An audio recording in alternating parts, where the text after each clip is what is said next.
कहानी की शुरुआत अबीगैल नाम की एक मासूम लड़की से होती है जो एक खाली थिएटर के अंदर अकेले बैले डांस की प्रैक्टिस कर रही थी। लेकिन उसे नहीं पता था कि उसी वक्त बाहर खूंखार अपराधियों का एक ग्रुप उसे किडनैप करने की तैयारी कर रहा था। उनका हैकर अबीगैल के घर के सारे सिक्योरिटी कैमरे बंद कर देता है और एक स्नाइपर चुपके से छत पर अपनी जगह ले लेता है। डांस के बाद जब अबीगैल थिएटर से बाहर निकलकर अपनी गाड़ी में बैठती है तो उसे भनक भी नहीं थी कि अपराधियों ने उसकी गाड़ी के नीचे पहले ही एक ट्रैकर लगा दिया है। जैसे ही गाड़ी आगे बढ़ती है ये किडनैपर्स भी उसके पीछे लग जाते हैं। उधर हैकर सिस्टम हैक करके घर के दरवाजे खोल देता है और 3 अपराधी अबीगैल के बेडरूम में घुसकर फर्नीचर के पीछे छिप जाते हैं। उन गुंडों के बीच जॉय नाम की एक औरत भी थी। जब उसे एहसास होता है कि वे एक छोटी बच्ची को किडनैप करने वाले हैं तो वह इस बात का विरोध करती है। उसका उसूल था कि वह बच्चों के मामलों में नहीं पड़ती, लेकिन बाकी के साथी उसे डरा कर चुप रहने को कहते हैं। कुछ ही देर में अबीगैल अपने घर पहुंचती है और जैसे ही वह अपने बिस्तर पर लेटती है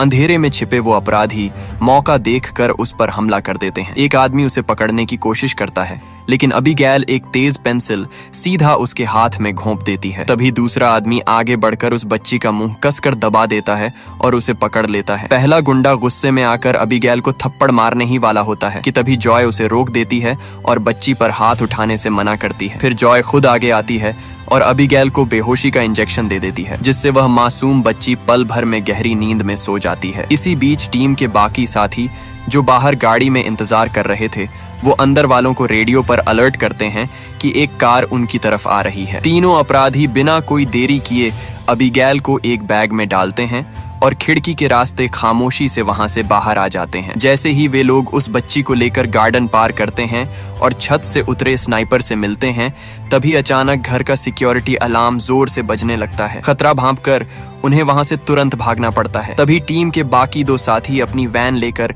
ठीक उसी वक्त वहां पहुंच जाते हैं और वे सब किसी तरह वहां से सुरक्षित बच निकलते हैं। रास्ते में वे अबीगैल की नब्ज चेक करते हैं ताकि यकीन हो सके कि वह जिंदा है और फिर उसकी आंखों पर काली पट्टी बांध देते हैं। कुछ दूर आगे जाने पर जब वे पुलिस के एक ट्रैफिक चेक पोस्ट के पास पहुंचने ही वाले होते हैं तो हैकर घबराकर क्यू डोंग को दूसरा रास्ता लेने को कहता है। लेकिन ड्राइवर बहुत शातिर था। वह अचानक वैन को मोड़कर एक बड़े ट्रक के पीछे छुपा लेता है और पुलिस की नजरों से बच निकलता है। आखिरकार वे अपनी मंजिल पर पहुंच जाते हैं। यह शहर से बहुत दूर एक वीरान और खौफनाक सी दिखने वाली हवेली थी। वहां उनकी मुलाकात लैम्बर्ट से होती है, वही मास्टरमाइंड जिसने इन सबको इस किडनैपिंग के लिए काम पर रखा था। हवेली के अंदर अबीगैल को एक कमरे में बिस्तर से बांधने के बाद लैम्बर्ट उन सबको अपने नियम समझाता है। कोई भी एक दूसरे को अपना असली नाम नहीं बताएगा और न ही अपनी पुरानी जिंदगी के बारे में कोई बात करेगा। यह सिर्फ 24 घंटे का मिशन है, इसलिए उन्हें बस तब तक उस बच्ची को संभालना है जब तक उसका अमीर बाप $50 मिलियन की भारी रकम नहीं भेज देता। लैम्बर्ट उन्हें यह बिल्कुल नहीं बताता कि आखिर उस लड़की का बाप है कौन। सुरक्षा के लिए वह सबके फोन अपने पास जमा कर लेता है ताकि उन्हें कोई ट्रैक न कर सके। वहां से जाने से पहले वह सबको उनकी पहचान छिपाने के लिए नए कोड नेम दे देता है। लैम्बर्ट के जाते ही पूरी टीम उस पुरानी हवेली में रखी महंगी शराब का मजा लेने लगती है, इस बात से पूरी तरह बेखबर कि उनकी यह खुशी बस चंद घंटों की मेहमान है। शराब के नशे में डीन ज्यादा होशियार बनकर सबकी पुरानी जिंदगी का अंदाजा लगाने की कोशिश करता है लेकिन बुरी तरह फेल हो जाता है। इसके बाद जॉय शर्त लगाकर सबके हाव भाव और कपड़ों से एक झटके में सबका एकदम सही सच बता देती है। वह बताती है कि फ्रैंक पूर्व पुलिस डिटेक्टिव था, पीटर माफिया का गुंडा, सैमी अमीर घर की बिगड़ी लड़की, रिकल्स स्नाइपर और डीन एक सन की ड्राइवर है। बदले में फ्रैंक भी जॉय को देखकर सही तीर मारता है कि वह पक्का एक ड्रग एडिक्ट रह चुकी है। उन अपराधियों ने एक दूसरे के राज तो खोल दिए थे लेकिन सबसे भयानक सच अभी भी उस बंद कमरे में उनका इंतजार कर रहा था। फिर जॉय अबीगैल को देखने उसके कमरे में जाती है। अबीगैल की आंखों की पट्टी और हथकड़ी बहुत टाइट थी, इसलिए जॉय उसे खोलकर उसके हाथ आगे बांध देती है। जॉय उसे प्यार से समझाती है कि वे उसे कोई नुकसान नहीं पहुंचाएंगे और यह बात वह उससे पिंकी प्रॉमिस करके पक्की करती है। जॉय बताती है कि उसका भी एक बेटा है लेकिन बदले में अबीगैल कहती है कि उन लोगों ने बहुत बड़ी गलती कर दी है और आगे जो भी होने वाला है उसके लिए वह माफी चाहती है। एक 12 साल की बच्ची का किडनैपर्स से इस तरह माफी मांगना आने वाली किसी भयानक तबाही का सीधा इशारा था। चिंतित जॉय फ्रैंक को बताती है जिसके बाद फ्रैंक खुद सच्चाई उगलवाने अबीगैल के कमरे में जाता है। अबीगैल के मुंह से उसके पिता क्रिस्टोफ लाजर का नाम सुनते ही फ्रैंक के पैरों तले जमीन खिसक जाती है। वह भागकर ग्रुप को बताता है कि यह लड़की दुनिया के सबसे खतरनाक अंडरवर्ल्ड डॉन की बेटी है। खतरा भांपकर वे हवेली के सारे दरवाजे बंद कर देते हैं। इसके बाद हवेली में अजीब चीजें होने लगती हैं। डीन मजे लेते हुए सोते हुए पीटर के चेहरे पर ड्राइंग बनाता है और फिर बेसमेंट की रसोई में जाता है। वहां अचानक एक अदृश्य ताकत उसका पैर पकड़कर उसे अंधेरे में पीछे खींच लेती है। उसकी आवाज सुनकर सैमी बेसमेंट में पहुंचती है, जहां डीन चुपचाप एक टेबल पर बैठा था। लेकिन जैसे ही वह उसके पास जाती है, डीन का सिर कटकर धड़ से अलग हो जाता है। ये भयानक नजारा देखकर सैमी डर के मारे उल्टी कर देती है। बाकी लोग भी वहां पहुंचते हैं और उन्हें तुरंत लाजर के सबसे खतरनाक और बेरहम शूटर वॉल्डेज की याद आ जाती है, जो ठीक इसी तरह बिना कोई सुराग छोड़े लोगों को मौत के घाट उतारता था। घबराकर वे सब तुरंत अबीगैल को चेक करने जाते हैं, जो अपने कमरे में पूरी तरह सुरक्षित थी। रिकल्स डर के मारे वहां से भागने के लिए जैसे ही हवेली का मुख्य दरवाजा खोलता है, तो सामने लोहे का एक और मजबूत गेट बंद मिलता है। पीटर उसे अपनी ताकत से तोड़ने की कोशिश करता है, लेकिन उसकी इस हरकत से हवेली का एक ऑटोमेटिक सिक्योरिटी सिस्टम एक्टिवेट हो जाता है, जो पलक झपकते ही सारी खिड़कियों को लोहे की मोटी चादर से ढक देता है। वे सब अब उस हवेली के अंदर पूरी तरह फंस चुके थे। जॉय तुरंत समझ जाती है कि यह कोई इत्तेफाक नहीं, बल्कि एक सोचा समझा जाल है। उधर रिकल्स अपनी बंदूक देखने जाता है, लेकिन वह वहां से गायब थी। जॉय भागकर अबीगैल के पास जाती है और उससे पूछती है कि क्या उसने फ्रैंक के अलावा किसी और को कमरे के आसपास देखा है। अबीगैल साफ मना कर देती है और रोते हुए कहती है कि फ्रैंक ने उसे धमकी दी थी कि वह उसके पिता के लिए ही काम करता है और उसका असली नाम वॉल्डेज है। जॉय और रिकल्स आपस में यह बात शेयर करते हैं और हवेली से बाहर निकलने का रास्ता ढूंढने का फैसला करते हैं। लेकिन जैसे ही जॉय कमरे से बाहर जाने लगती है, उसे एक अजीब सी आवाज सुनाई देती है। वह मुड़कर देखती है तो रिकल्स दीवार के पास बहुत अजीब तरीके से खड़ा था। जैसे ही जॉय उसके पास जाती है तो उसे पता चलता है कि रिकल्स को बहुत ही बेरहमी से मारा गया है। उसकी बेजान लाश झटके से जॉय की बाहों में गिर जाती है। जॉय गुस्से और खौफ में नीचे भागती है और सीधे फ्रैंक पर बंदूक तान देती है। वह फ्रैंक पर रिकल्स की हत्या का आरोप लगाती है, पर फ्रैंक अपनी सफाई देते हुए कहता है कि वह बेकसूर है और वह लड़की सबको आपस में भड़का रही है। अपने गुस्से में वह पीटर को अबीगैल को खत्म करने के लिए भेज देता है। पीटर जैसे ही कमरे में पहुंचकर अबीगैल पर गोली चलाने वाला होता है, जॉय वहां पहुंचकर उसे रोक देती है। तभी अचानक अबीगैल बहुत ही आसानी से अपनी हथकड़ी खोल देती है। वह एक बाले डांस का स्टेप करती है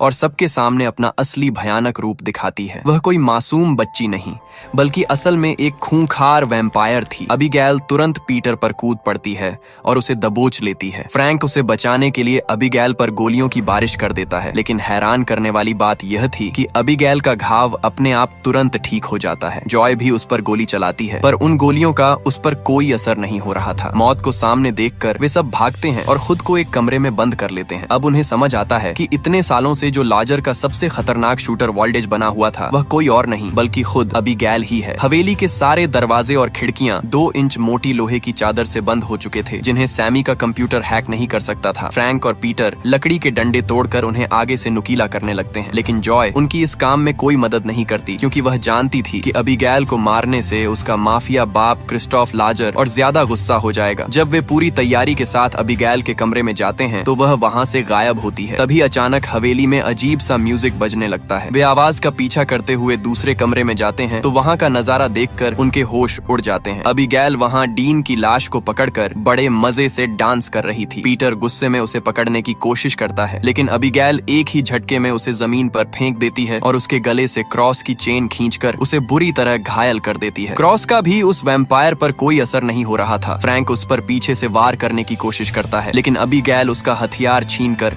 उल्टा उसके पैर पर ही वार कर देती है और वे सब जान बचाकर वापस नीचे भागते हैं। वहां पहुंचकर जॉय सबको याद दिलाती है कि किडनैपिंग के समय बेहोशी का जो इंजेक्शन उन्होंने इस्तेमाल किया था, वह अबीगैल पर काम कर गया था और उनके पास मेडिकल किट में एक इंजेक्शन अभी भी बचा है। वे आपस में तय करते हैं कि जो भी पहले उस लड़की को देखेगा वह रेडियो पर जॉय को बताएगा, ताकि जॉय मौके पर पहुंचकर उसे वह इंजेक्शन दे सके। सैमी ढूंढते हुए एक गंदे और डरावने गलियारे में चली जाती है, जहां अचानक चमगादड़ों के हमले के कारण वह लड़खड़ाकर सड़ती हुई लाशों से भरे एक गहरे पूल में गिर जाती है। वह खौफ से चिल्लाती है और किसी तरह उन सड़ी हुई लाशों के ऊपर से रेंगकर बाहर निकलती है। इधर दूसरी तरफ अबीगैल को खूंखार रूप में देखकर पीटर अपनी जान बचाकर भागता है और खुद को एक कमरे में बंद कर लेता है, लेकिन अबीगैल एक ही झटके में वह भारी दरवाजा तोड़ देती है और बैले डांस करते हुए उसका पीछा करती है। पीटर गलियारे में भागते हुए अचानक फ्रैंक के खोले हुए दरवाजे से टकराकर रेलिंग से नीचे गिर जाता है। इसके बाद अबीगैल फ्रैंक पर झपटती है और उसे सीढ़ियों से नीचे फेंक देती है। जॉय मौका देखकर अबीगैल को बेहोशी का इंजेक्शन देने की कोशिश करती है, पर अबीगैल उसका हाथ झटक देती है, जिससे सिरिंज दूर लोहे के गेट के पार गिर जाती है। तभी सैमी पीछे से आकर अबीगैल को पकड़ने की कोशिश करती है, लेकिन अबीगैल पलटकर उसके हाथ पर बहुत बुरी तरह काट लेती है। तभी घायल पीटर अपनी बची खुची ताकत से वापस आता है और अबीगैल को जमीन पर दबोच लेता है। जॉय फुर्ती से गेट के पार गिरी सिरिंज उठा लाती है और सीधा अबीगैल की गर्दन में घोंप देती है। दवा का असर होते ही वह खूंखार वैम्पायर लड़की बेहोश हो जाती है। वे फिलहाल उस शैतान से बच तो गए थे, लेकिन सैमी अब बुरी तरह डर चुकी थी कि अबीगैल के काटने की वजह से उसका शरीर भी जल्द ही एक खून के प्यासे वैम्पायर में बदल जाएगा। कुछ देर बाद अबीगैल एक पिंजरे में बंद हालत में होश में आती है। जॉय उससे कहती है कि अगर वह बाहर निकलने का रास्ता बताएगी तो वे सब उसे आजाद कर देंगे, लेकिन अबीगैल जोर से हंसती है और बताती है कि यह सब उसकी ही बिछाई हुई चाल थी और लैम्बर्ट भी उसके लिए ही काम करता है। वह एक एक करके सबके असली नाम और उनकी पुरानी काली करतूतें बताने लगती है। वह बताती है कि सैमी ने अपने ही माता पिता के बैंक अकाउंट से पैसे चुराए थे, पीटर ने अपनी ही गैंग से चोरी की थी, फ्रैंक पुलिस में रहते हुए भी अपराधियों की तरह गैर कानूनी काम करता था और जॉय एक आर्मी डॉक्टर थी जो ड्रग्स की लत के कारण नौकरी से निकाली गई थी और उसने इलाज के दौरान गलती से एक गैंग मेंबर को मार दिया था। ये सभी लोग कभी न कभी लाजर के सबसे बड़े दुश्मन रह चुके थे। अबीगैल बताती है कि वह अपने पिता का प्यार और ध्यान पाने के लिए उसके दुश्मनों को ढूंढ कर मारती है। वह उन्हें एक ऑफर देती है कि जो कोई भी उसे इस पिंजरे से बाहर निकालेगा वह उसे जिंदा छोड़ देगी। पीटर पैसों के लालच में आकर उसे आजाद करने आगे बढ़ता है, इसलिए जॉय अपनी बंदूक से सीधे उसे गोली मार देती है। बाकी सब वहां से चले जाते हैं, लेकिन फ्रैंक वहीं रुक जाता है। वह अबीगैल से अकेले में डील करता है कि अगर वह बाहर जाने का रास्ता बताएगी तो वह उसे आजाद कर देगा। अबीगैल बताती है कि लाइब्रेरी में अगाथा क्रिस्टी की किताब को खींचने से एक गुप्त दरवाजा खुलता है। फ्रैंक रास्ता जानने के बाद भी उसे आजाद नहीं करता, इसलिए अबीगैल अपनी ताकत से पिंजरे का दरवाजा तोड़कर बाहर निकल आती है। उसी समय जॉय वहां पहुंचती है और पास की खिड़की के लकड़ी के तख्ते तोड़ देती है। सूरज की रोशनी जैसे ही अबीगैल के हाथ पर पड़ती है, उसका हाथ मोम की तरह फट जाता है और वह चीखती हुई वापस अंधेरे में भाग जाती है। सब अपनी जान बचाकर भागते हैं और लाइब्रेरी में उस धूप के नीचे खड़े हो जाते हैं जो एक ऊंची खिड़की से अंदर आ रही थी। सैमी को धूप में खड़े रहने पर कुछ नहीं होता, जिससे वह राहत की सांस लेती है कि वह वैम्पायर नहीं बनी है। फ्रैंक तुरंत अलमारी से वह किताब खींचता है, लेकिन कुछ नहीं होता क्योंकि अबीगैल ने उससे झूठ बोला था। जॉय सैमी को बताती है कि वह इस काम के पैसों से अपने बेटे के पास वापस जाकर एक नई शुरुआत यानी रीसेट करना चाहती थी। इस रीसेट शब्द को सुनते ही सैमी को एक बड़ा आइडिया आता है कि अगर वे हवेली का मुख्य पावर सोर्स ढूंढ लें तो वे सारे लॉक एक झटके में खोल सकते हैं। वे दो अलग ग्रुप में बंटकर पावर सोर्स ढूंढने निकलते हैं। तभी अचानक अबीगैल फिर से वही डरावना म्यूजिक बजाती है। पहले काटने की वजह से वह सैमी के दिमाग को पूरी तरह अपने कंट्रोल में ले लेती है। सैमी देखते ही देखते एक खूंखार वैम्पायर में बदल जाती है और पीटर की गर्दन पर हमला करके उसका सारा खून पी जाती है और उसे तड़पाकर मार देती है। अबीगैल अपनी जादुई शक्तियों से सैमी को अपनी उंगलियों पर नचाने लगती है। जब जॉय और फ्रैंक वहां आते हैं तो सैमी उन्हें अपना बदला हुआ डरावना रूप दिखाती है। वे दोनों अपनी जान बचाकर भागते हैं और वापस लाइब्रेरी की तरफ जाते हैं। सैमी भी वैम्पायर की रफ्तार से उनके पीछे भागती है। अबीगैल सैमी की आवाज में ही बताती है कि उसे इस कमरे से बहुत नफरत है, क्योंकि बरसों पहले यहीं पर उसके बाप ने उसे वैम्पायर बनाया था। तभी जॉय पास रखी एक चमकदार थाली उठाती है और सूरज की रोशनी को सीधे सैमी के शरीर पर रिफ्लेक्ट कर देती है। रोशनी पड़ते ही सैमी का शरीर एक जोरदार धमाके के साथ ब्लास्ट हो जाता है। सैमी के मरते ही अचानक वहां एक गुप्त दरवाजा खुल जाता है। जॉय और फ्रैंक तुरंत अंदर जाते हैं, जहां उन्हें हवेली का सीक्रेट कंट्रोल रूम और लैम्बर्ट मिलता है, जो खुद भी एक वैम्पायर बन चुका था। लैम्बर्ट आते ही जॉय की गर्दन दबोच लेता है और बताता है कि 2 साल पहले जब अबीगैल को पता चला था कि उसने फ्रैंक की मदद की थी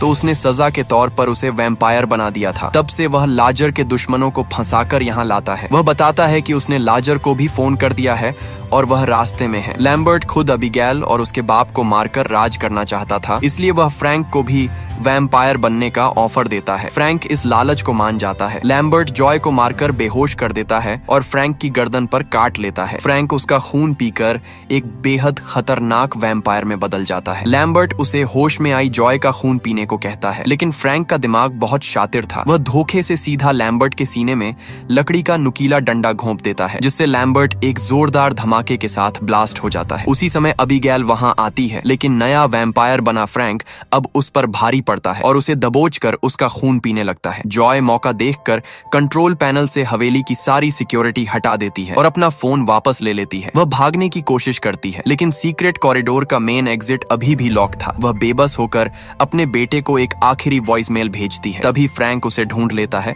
और उसे वापस लाइब्रेरी में फेंकता है। वह जॉय को हवा में उठाकर फर्नीचर पर पटकने लगता है। जॉय अपनी जान बचाने के लिए उस पर ताबड़तोड़ पंच मारती है, पर वैम्पायर बने फ्रैंक पर उसके पंचों का कोई असर नहीं हो रहा था। फ्रैंक जैसे ही उसे मारने वाला होता है, तभी अबीगैल वहां आकर जॉय को बचा लेती है। अबीगैल फ्रैंक द्वारा खून चूसे जाने के कारण बहुत कमजोर हो चुकी थी। वह जॉय से मदद मांगती है और वादा करती है कि वह उसे सही सलामत उसके बेटे के पास जाने देगी। अब दोनों मिलकर फ्रैंक से लड़ती हैं, लेकिन वैम्पायर फ्रैंक की ताकत बहुत ज्यादा थी। वह एक ही झटके में अबीगैल को जमीन पर गिरा देता है और जॉय के कंधे में वही नुकीला डंडा मारकर उसे दीवार के एक पिलर से टांग देता है। जॉय दर्द से चीख उठती है। इसके बाद फ्रैंक दोबारा अबीगैल को दबोच लेता है और उसे काटने लगता है। तड़पती हुई अबीगैल दर्द में अपनी छोटी उंगली उठाकर जॉय को उसका पिंकी प्रॉमिस याद दिलाती है। फ्रैंक इसके बाद जॉय को पिलर से उतारता है और सीधा उसकी गर्दन पर काट लेता है। उसके बाद फ्रैंक अपनी नई वैम्पायर शक्तियों का इस्तेमाल करके जॉय के दिमाग को कंट्रोल करने की कोशिश करता है